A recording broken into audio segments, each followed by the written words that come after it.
Alright, what's up, y'all? It's been 2 weeks now.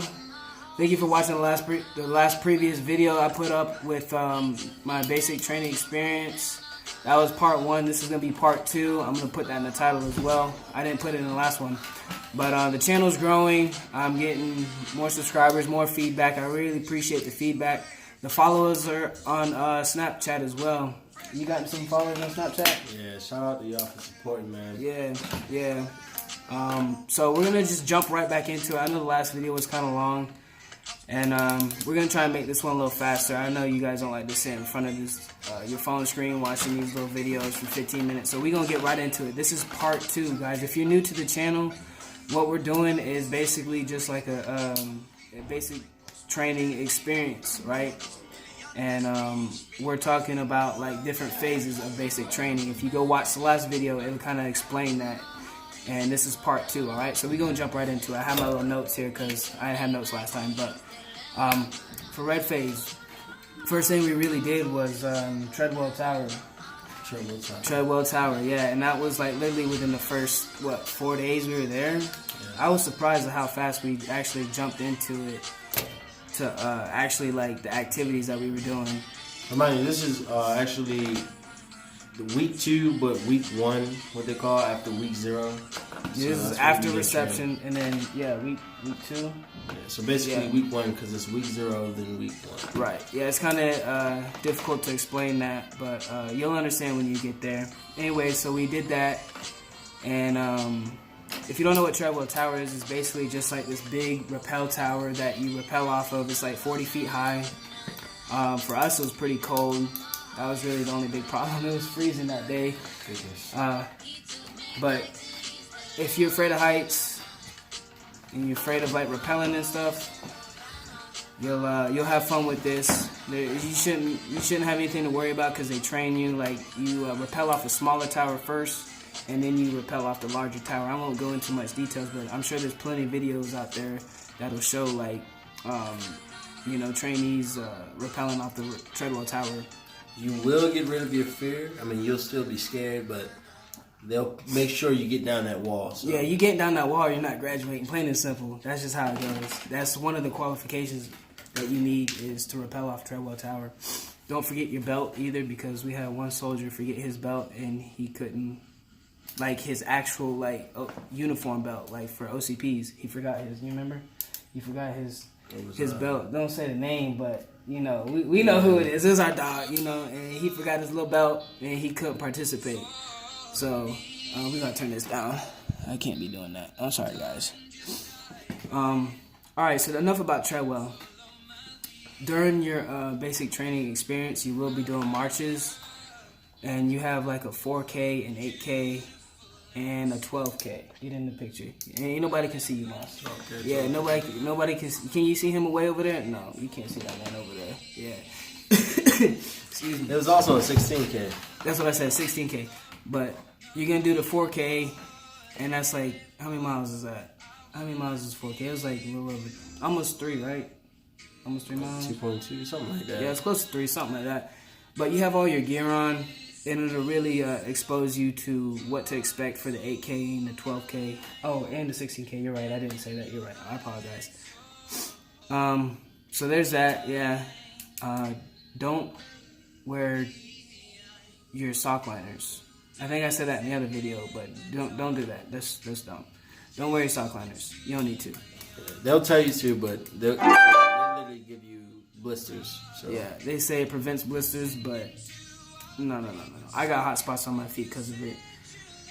Don't fall out of it either, because if you fall out, it doesn't look good. You won't get recycled for it, but they'll crack on you. Drill sergeants will crack on you. You'll get noticed. You don't want to get noticed. I didn't want to get noticed. I didn't get noticed at all. He didn't get noticed. Not at all. Not at all. Alright, so we're going to move on into weapons issues, okay? In red phase, you are going to get issued your rifle. Don't call it your gun. Don't call it your piece. Don't call it your Nina. Don't do none of that ignorant stuff. It's your rifle. It's your weapon, alright? Rifle or weapon. Yeah. They will let you name it, too. That was pretty cool. I got to name my piece. My piece. I got to name my rifle. What'd you name yours? You forgot? Don't. Yeah, I did. I no. forgot. I'm not gonna lie, I forgot. No. You forgot for real? Bro, don't change my name. Don't forget your rifle's name. I named mine Snoop. Yeah, that way. I named it Snoop. Snoop was a pain, but got the job done. Oh, I know what I named it. It was Busted Open. No, Busted you had Open. some long name. It was Duke Nukem at first. Yeah, Duke. That was it. Duke Okay, Nukem. okay. Yeah. Repeat it. Duke Nukem. Duke Nukem. That was pretty cool. I mess with it. So Snoop and Duke Nukem. That's what's up. So with that, you're gonna have to take care of your rifle. You're gonna carry it everywhere you go. You're gonna learn how to stack and present arms and go to parade rest with your weapon. Present arms, all that. Yeah, and then you also have DNC with your weapon as well. So you have like little movements and facing movements that you do with your weapon. It was pretty cool. I enjoyed it. I enjoyed it a lot. You feeling this song, man? You getting in your feelings a little bit? Moss over here grinding. Taking it back. Yeah, you don't know about that action. All right, guys. So, like I said, DNC facing movements. That's the next on the list. Okay, cool. Here we go. Gas chambers, and red phase as well. I'm telling you, and it's moving fast too. Like you're doing something every other day. It's crazy. And how'd you feel about the gas chamber? The gas chamber. Like I know, like what I think is funny is like before I went to basic training and stuff. Like I was on YouTube looking at all these videos of people like talking about how bad the gas chamber is and this and that. And I started to form my own opinion. And now I actually can share that with you guys, being that I've been through it already. And so can he. So, it wasn't too bad. It wasn't as bad as I thought it was going to be. But earlier that day, I took a Mucinex because I was sick. So I'm sure my lungs opened up and it got in my chest. And I felt everything. But it wasn't as bad as I thought it was going to be. Yeah? It wasn't as bad? No. Well, for me, it was bad because, one, it felt like it was 20 degrees outside. I was freezing. It was kind of rainy, too. That was horrible for me. And I was super congested as well, like he said, but I didn't take any medicine. So what happened was you go in there and you start, they expose you to the gas, and you just lift up your mask and you just say the Soldier's Creed or part of it or whatever. They might have you say. They might have you say something else. They might have you say your general orders. You don't know. But for us, it was the Soldier's Creed, and we were only exposed to it for like 5 seconds, 6 seconds maybe. And I came out, I had like snot coming out and blowing my nose and tears and all that. My lungs were on fire, but it actually was not as bad as I thought it was going to be. It was crazy. I was expecting to like be like falling out coughing and I thought it was I thought it was gonna be horrible. But apparently in the real army, guys, you're gonna have to be exposed to this like every year, right? I think that's what they were saying. I think so. Like you'll have to re-qualify every year, every other year or something. Might have to look that up. Something like that. Yes. Maybe they were messing with us. I'm not sure. I hope they were messing with. I mean, it wasn't even that bad though. Even if it is true, like it wasn't that bad. So don't be scared to go in there. It's actually kind of cool. I was up for the challenge, and so should you. I mean, you joined the army, so you should be up for any challenge. It just burns. Yeah. It just burns. Yeah. It's not too bad. Yeah, and when you go, don't take a deep breath in. Like, don't inhale like crazy. Like. Don't try to hold your breath. Yeah. Don't do it. It's gonna burn regardless, so just get it out of the way. But don't go in there and breathe in heavy and stuff. Don't do that, and you'll be fine. They got it all on video and everything, and we're all like this, like. I had snot coming out my nose. Yeah, everybody did. It was pretty funny. We got a video at the end of the cycle too, so we got to watch everything. It was pretty fun. Next point, we have medevac, and you want to explain a little bit about medevac? It's basically the basics of treating a casualty, and on the field, off the field. Transporting them to like medevac, which is like any helicopter or something like that. You gotta call in like a helicopter. You say like you're in the battlefield and a soldier is down or whatever. You need to assess his injuries or apply a tourniquet or do what you have to do to save this soldier's life. And this was like a 2-day process, and it's very important that you pay attention during this because you will be tested on it, and you could also be tested in real life. You know what I'm saying? So take it very serious when this training is provided to you. You want to do as best as you can, and that's in everything, but especially this because this is how we save people's lives on the battlefield, right? This is it. And you learn a lot of cool stuff too. Like we learn like cradle drag, like insert MPAs and different places where to put the tourniquet. Like we learned a lot of fun stuff. That was a couple days. It was cold as well. It might not be cold for you, but it was cold for me. I was always cold. I was always wearing my snow gear and my PT shorts. I think I told you guys this. I don't know. Maybe I'll put this in another video. I won't say that. Anyways, that's pretty much it about medevac. You will get tested on it in order to graduate from red phase to white phase. At least my cycle did. His cycle did as well. So we'll go on to the obstacle course. We still have a couple more points, guys. I'm sorry it's taking so long, but it has been about a week and a half, 2 weeks, and I know you guys wanted to see this, so whatever. White phase. No. Obstacle course. The obstacle course is basically simple. It's just nobody can see you, Moss. It's what they call a big playground. So I mean, you go out there. It's basically about confidence. You out climbing ropes, climbing walls, hopping this and that, crawling. It's a team-based course. Mm-hmm. So you all have to work together, and it's all about speed. Is that the one where we like set up like the boards and had to walk across the board and stuff and not fall on the ground? No. That was in red phase too, right? Or was that white phase? That was like white phase. That was in white phase too? Yeah, because that was a part of you have a couple different obstacle courses you do in white phase, yeah. And one of them, that was still red phase. So which one did we do in white phase? White phase was the boards. Oh, okay. The COC was when we climbed the rope and hopped the wall. Yeah, okay. Right. Crawl in the dirt and all that. Yeah. You have a lot of different stations you go through throughout the cycle, and it's going to be in red and white phase. It just depends on where your training is at. But obstacle course is cool. It's basically just like an adult playground, really, and anybody can do it. All you guys can do it. It's pretty fun. It's supposed to be fun, and it's supposed to build your confidence too. So we did that. And then after that, we took our test to phase over into white phase, and then we finally made it to white phase. And red phase felt like it took forever to get to white phase. Like I thought I was in red phase for like 2 months, bro. It was long. Red phase was long. It felt really long.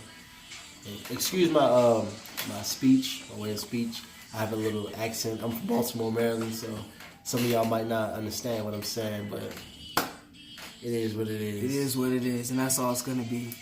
All right. Moving on to white phase. Like I said, you're going to have these marches. So in white phase, we did the 8K march. And they pick up the pace a lot. The pace was much faster. You have crappy boots that you have to ruck in. And just bite through it. That was the hardest thing for me, was the ruck marches of all basic training. That march in particular. In particular, yeah, that and the 12K was still fast. 12K was still fast. 12K was alright. 8K was the fastest. 8K was the fastest, but 12K was still. Marches were the hardest thing in basic training for me. Everything else was not too bad. Really, it's really just the marches. Like, you don't want to fall out of the marches. It's gonna push you though, and it's supposed to. In between these marches though, you have tack marches, and they're probably like a mile or two. At least my cycle did. How'd you feel about the tack marches? It wasn't that bad. It wasn't nothing. But of course, you still have all your gear on too. So, for you little ones out there who can't carry your own weight, start packing your own rucks. Start packing your own bags and just walking around with it, because you will be carrying your own weight, like in your rucksacks and stuff, and you'll still have your weapon too. Don't forget that. Rifle calls was also in white phase. Expert, yeah. Yeah, sure. You already know what's up. I qualified. You know what I'm saying? I still qualified. I didn't qualify expert. I still qualified my rifle. and we only had like 2 days to actually qualify, like to practice with our rifles before we qualified because the weather was so bad. We had like a little mini blizzard. Is that what you call it? Like a little mini blizzard. And it took like 4 days of training away from us, so we literally had a couple days to shoot. So I was kind of upset, but it is what it is. Yeah, we didn't really get time to practice. Yeah. It was like we did simulating and Simulator was fun. it shut down for about a couple of days, and we got straight into qualifications. Yeah, we were supposed to have at least 3-4 extra days of qualifying. But that got cut short. You never know what to expect. I mean, expect the unexpected. I guess you can expect that, right? Alright, that's pretty much about rifle quals. You will have to qualify with a CCO. If you don't know what a CCO is, it is a close combat optical, and it's basically just like a little red dot lens that you use as your sight. Okay, you can look this up on Google or whatever you want. But that's what we qualified with. Did I like it? Not really. Is it useful? It can be. I can see how it can be useful. If it's zeroed correctly, if you have everything down, I mean, once you got the time to practice, you'll be good to go. Yeah, you'll be set. Don't be scared of your rifle either. Take your rifle serious because they don't play. Like if you're waving your rifle around, pointing at if you're flagging your battle buddies, they don't play that, guys. Be aware of your surroundings. Be aware of where your rifle is, and be aware of it being on safe or fire. Exactly, or fire. You always want to make sure that you're transporting it in safe. Safe. Okay? Take your rifle serious. Seriously. And I'm not just saying that. Grenades. We also did grenades in White Phase. White Phase was a lot more, I want to say, a lot more, it wasn't difficult, but it was more hands-on. It exposed a lot more, like it goes more in depth of like being a soldier. And with that came grenades. Now, I did hear a rumor that they're going to stop the grenades, like throwing the live grenades. Did they? Yeah. I think I heard about that too. Yeah, so you'll probably just be throwing the dummy grenades. You won't even have to qualify with grenades, I think. But you'll get to shoot like the big machine guns and grenade launchers. Oh, yeah. The M240 and M249. Yeah, you'll get that in White Phase. That was fun. You have to take it apart, too, and clean it. If you pay attention, it's not as hard as it looks. It's a big machine gun, light machine gun, but if you pay attention, you'll be able to do it. You take it apart and put it back together. It's simple. As long as you pay attention. You gotta pay attention. And then we also had FTX and White Phase. We're going on 20 minutes, Moss. We need to... Yeah, we gotta wrap it up. You know what I'm saying? But we went into FTX and White Phase. FTX is basically just like field training. So, you'll learn the basics of putting together your tent, sleeping outside, camping. Yeah. And then field movements and stuff. Camouflage. Oh, yeah, we did wear the camouflage. You like the face paint? Yeah. You'll learn all that. It was fun. All of it's fun, man. Like, you're gonna have a blast in basic training. Oh, you know what else we did? Buddy Team Live Fire. Was that in White Phase? Mm-hmm. Oh, okay. White Team Live Fire wasn't White. It was towards the end of White Phase. Yeah. Yeah. You'll get to shoot with your buddy. Yeah. Like, you know, like bouncing off of barriers and stuff with your buddy right next to you. It's pretty fun. You gotta pay attention though. Somebody can get hurt. Anyways, you got anything else you want to add? Just train. Make sure your eating habits are improving. Make sure you run. You don't have to do much of lifting weights. Focus on sit-ups, push-ups. If it helps, do pull-ups. Anything to improve your endurance. Yeah, your cardio. A lot of running. Do a lot of running. Get used to doing push-ups and like different forms of sit-ups, because you're gonna learn different forms of sit-ups that like exercise your abs and stuff. So try and look up like different exercises for your abs and start doing those as well. you don't want to make the minimum. Like, what I mean by that is you don't want to just run 2 miles. You want to run for about 3 to 4 miles if you can, if you have the time. Because once you get to basic and you meet like the borderline of not passing and passing, it's not good. They'll recycle you if you don't pass your PT test. So take it serious. PT test will cause you to recycle. Recycle meaning you'll have to do the whole experience all over again. You don't want that. You don't want to stay there any longer than you have to. But with that, that's going to wrap up part 2, guys, of basic training experience. Okay, now lastly, we have part 3 coming next. I can slip in another video if you guys throw out a request or want to see something else. Like, I know y'all want to see a room tour, and I can do that too if y'all want to see that next. Just let me know in the comments or shoot me an inbox or something. Let me know what's up. Let me know what y'all want to see. Like it up, Yeah, comment, go ahead and like. subscribe, add us on social media, Instagram, Snapchat, and follow my SoundCloud, Carl, $ Moss. You already know what's up. Yep. So he just put his out there. That's what's up. You know what I'm saying? Go ahead and do that. No reason why you shouldn't follow him. All right. And like I said, guys, keep your head up, stay motivated, keep working hard, and you'll succeed. I promise you, you'll succeed, and you'll be here in AIT land, hanging out with the fellas. You know, getting stuff done. So with that, I'm gonna end the video. Do what you gotta do. This is Langley's Life. I'm out. Cool. Peace.